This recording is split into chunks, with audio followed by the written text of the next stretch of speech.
Hello everyone, welcome to Explore Biology.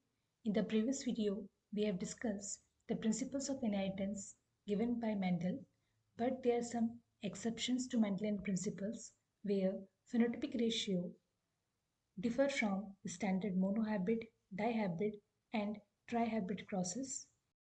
Today, we will discuss about incomplete dominance and codominance. सबसे पहले incomplete dominance को समझते हैं। जब कोई भी एलील पूरी तरीके से डोमिनेंट नहीं होती है उस कंडीशन को हम इनकम्प्लीट डोमिनेंस और पार्शियल डोमिनेंस और सेमी डोमिनेंस कहते हैं।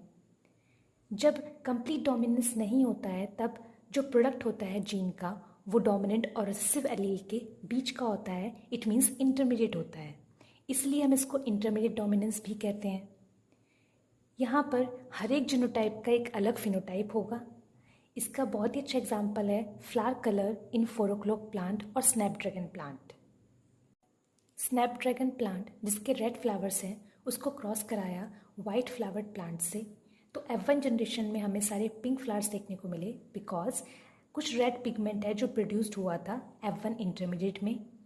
यहाँ पर ना तो रेड कलर और ना ही वाइट कलर, दोनों में से कोई भी कलर डोमिनेंट नहीं है, इसलिए हमें F1 जनरेशन में पिंक फ्लावर्स देखने को मिले जो कि इंटरमीडिएट है between the red and the white colour. जब हमने F1 को सेल्फ फर्टिलाइज किया देन F2 जनरेशन में हमें रेड, पिंक और वाइट फ्लावर्स देखने को मिले in the ratio 1:2:1। It means जो एलील है रेड कलर की कैपिटल R वो इनकम्प्लीटली और पार्शली डोमिनेंट है over the allele for white colour that is small r. Here, phenotypic ratio is equal to genotypic ratio is equal to 1:2:1. Next is codominance.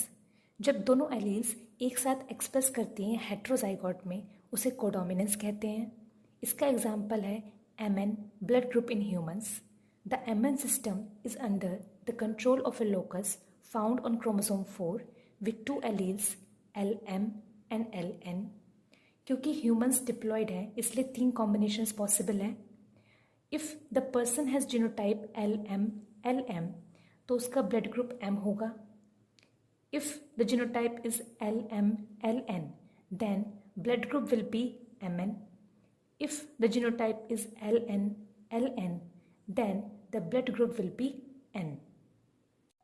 जब हम 2 parents जिनका blood group MN है उन्हें cross कराएंगे तो progeny के अंदर हमें 1/4 इंडिविजुअल्स ऐसे मिलेंगे जिनका ब्लड ग्रुप M होगा, 2/4 जिनका ब्लड ग्रुप MN होगा, क्योंकि यहाँ पर M और N दोनों ही एलील्स एक साथ एक्सप्रेस कर रही हैं, और 1/4 इंडिविजुअल्स ऐसे होंगे जिनका ब्लड ग्रुप N होगा।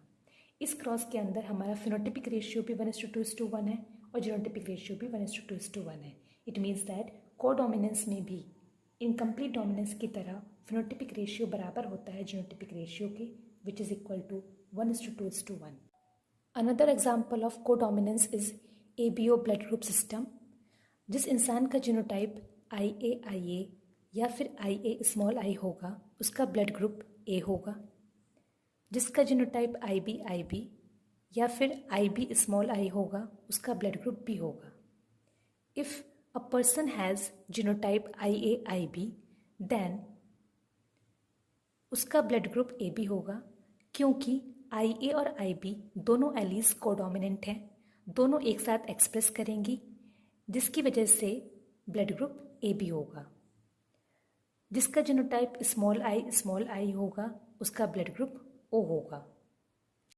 When 2 parents with genotype IAIB having AB blood group were crossed, then in progeny 1/4 individuals with genotype IA will have blood group A, 2/4 individuals with genotype IAIB will have blood group AB because here both IA and IB alleles are codominant and expressed, and 1/4 individuals with genotype IB will have blood group B.